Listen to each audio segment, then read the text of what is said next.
Guys, it's Kyle ND, and here today we're going to be using the PPSH-41. It's a classic weapon in Call of Duty, everybody's heard of it. And in this game, to me it seems like it's more of a situational weapon. Now, I haven't used it in a long time. I know it says I'm weapon level 53, but I haven't used it in a long time, and if I do remember, it has pretty rough recoil to control.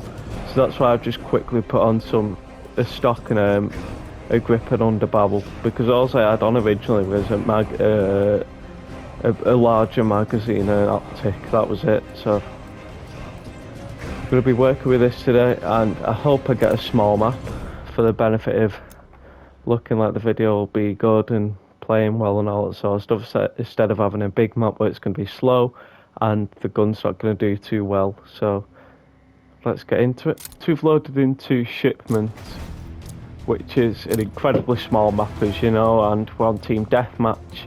We're probably going to have to do a second game unless this is the slowest game of shipment in the history of Call of Duty. See that latency variation in the corner? Got lag already. I haven't even started shooting my weapon. We're in the lead.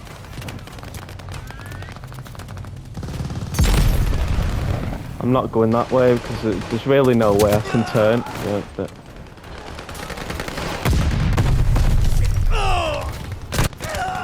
Really?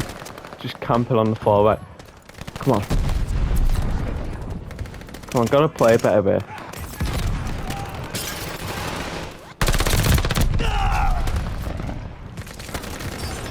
The lead's ours.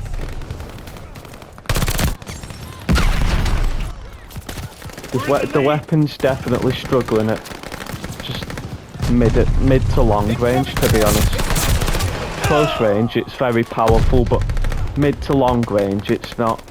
It's quite.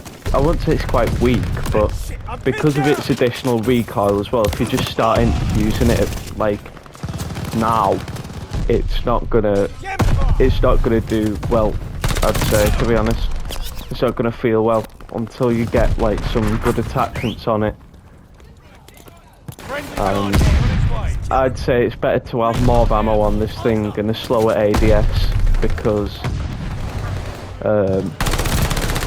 it gives you a chance to finish off the player with a kill instead of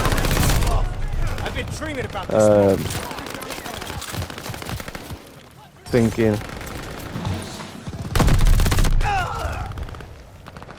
Well, we've got to get some more kills on the board here. Use that stim shot.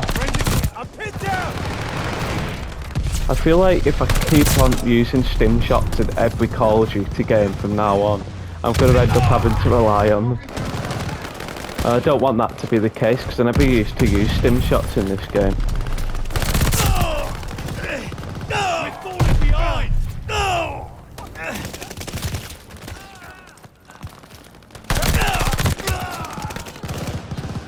So yeah, as I've been saying, the weapon feels quite strong. It can compete at close ranges, especially centre master head, and the time to kill isn't too bad either. You'll win quite a lot of your gunfights, I feel like, in close range, but as soon as you're exiting that close range to close to mid range, it starts to struggle quite a bit. The recoil starts to kick in because it'll be a longer time to kill, so you're gonna be moving all over the place. The initial recoil on the weapon isn't too bad, but once you start shooting in it, and it's for like a longer range and the enemies are further away, and it's hard to hit them and all that. It's harder to get good shots on them, and it loses a lot of its accuracy from a longer range, and it loses its firepower for a longer range. So you want to keep your close range as weapon, or you're probably going to struggle. I mean, I'm not doing too well here, I'm negative, but I'm not going to complain or anything like that, because the game's pretty much over now anyway. So we're definitely going to have to look for a second map.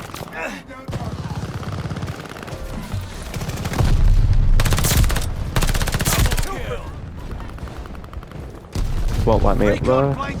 Don't know why. It usually does. Allied airdrop on the way. Hostile there. Yeah, I've not really got anything going in this game. Enemy running recon. They got eyes in the sky. Yeah, poor from me this game, poor. Do better next time. On Das House now, this will definitely go to our favour on hard points as well, so this is a really solid mode for this weapon, I feel like.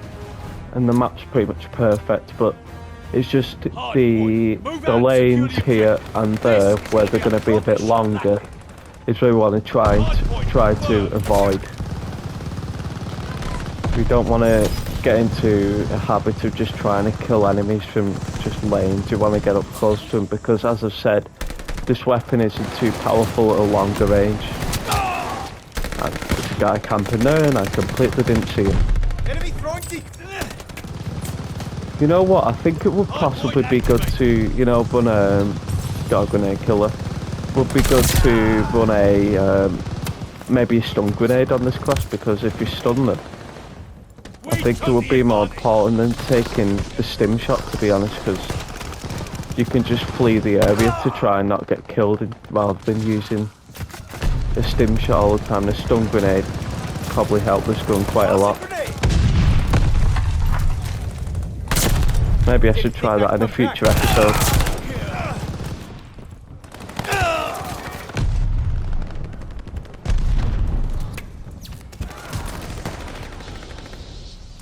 Just defend. That happened. How come every time you get shot like at your feet, not even at your legs, your feet, your whole body blows off and stuff? So if it flies away, that's what I mean. No, I'm not part of the same body anymore. You see, that's how powerful it can possibly be up to closer ranges, but when you're using it from further away, it becomes harder to use because of its recoil, and the recoil's a massive down. Like it's a downgrade for this weapon. If it didn't have the recoil that it did, it would be a top 10 weapon in the game easily, I think. Especially if we have the extra magazine ammo on it as well. It's going to be nearly unstoppable. But you see, when I'm shooting them from ranges there, I keep losing the gunfights because it's not as powerful at a longer range and it's harder to use.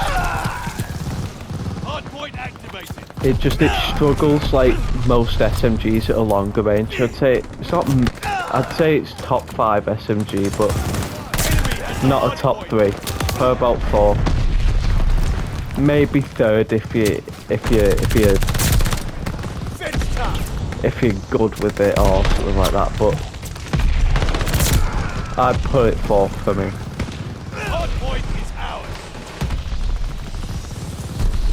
Just because of the fact that it's quite a situational weapon that has to be used on a smaller map or it's going to struggle.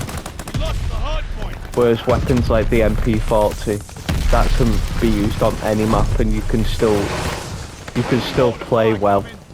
This gun feels like if it's used on a bigger map, it's going to be difficult to get a few good kills in and all that sort of stuff. But I'm not saying it's a bad weapon. I said it's 4th best SMG in the game, so I'm still calling it a good weapon. It's just, it's highly situational. What weapon was that? I was going to say, it barely made a sound. Don't think he was running a suppressor on it either. My XC was terrible there. I've only got 14 kills, so again, I'm probably negative.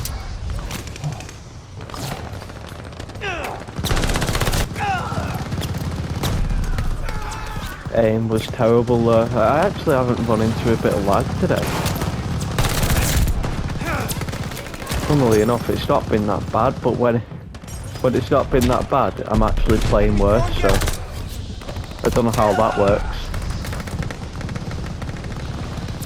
Enemy's got a war machine coming in.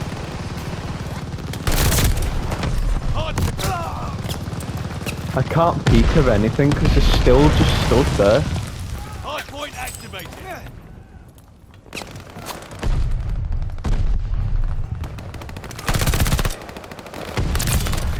can thank me later. Decoy grenade. Enemy bombers! I'm out! Also, flip spawns. Reload. Watch your head! Shells falling! You see, it's really competitive up to, like, in a closer range. This is what I'm trying to get across. It's a very competitive weapon at a closer range, and it'll be perfect to use. It'd be quick to level up because you'll get a lot of kills with it. Sorry. And it's going to be quite dominant, if I'm honest, closer ranges, but just as soon as it enters mid to long range, it struggles. I would definitely use the MP40 over it if you're on a bigger map. Definitely. Enemy care package on the drop. It's definitely had a buff. Before it had its buff or something like that, it definitely feels like it's had a buff. If it hasn't, it's a miracle, because before I'm just going to call it a buff, because it feels like it has. If I'm honest, it sucked, it was terrible. There was no redeeming factors about the weapon at all. Got an enemy war machine coming up. It didn't feel fun to use, it was boring, it didn't have a lot of damage. The recoil was even worse. So it's definitely got better. Hard point confirmed. Tossing grenade. The enemy is taking the hard point. Hard point is active. They're all on this side, isn't it? No! No, don't you do it. Oh. I thought that, I'm not sure what that stuff is called, but I thought that was coming directly at me.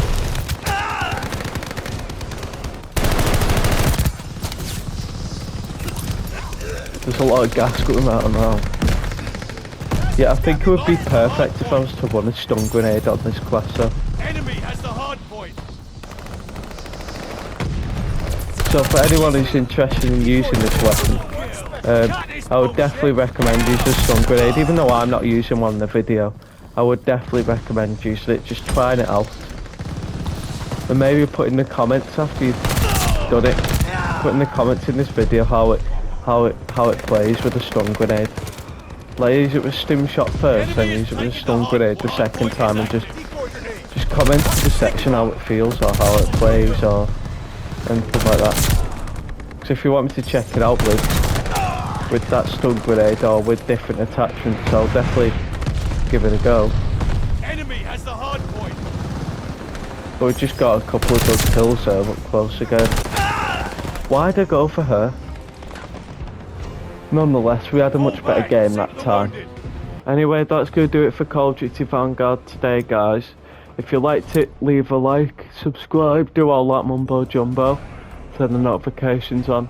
And as I said, if you want me to check this weapon out with the stun grenade instead of the stim shot, I'll definitely give it a go. I'll see how it works. Unless is a stun grenade a lethal, not a tactical? No, I don't think so. No, it's not. Anyway, yeah, I feel like this weapon is very situational. I feel like it's very strong up close. It's very dominant up close. It's better than most guns up close, I'd definitely say that. I would say it's the 4th best SMG in the game. But it's very weak for a long range SMG. It loses its power, it feels like. Its recoil's definitely a problem that you're going to have to deal with. But aside from that, I'd say it's a solid weapon. Would I say it's bad? No. Would I say it's alright? Yes. Would I say it's good? Yes. Would I say it's amazing? No. I'd say it's a good weapon, good solid weapon. Nonetheless, go and subscribe to my second channel, Kyle D2. You'll find GTA episodes over there. And yeah, I'll catch you in the next one. See you later, guys.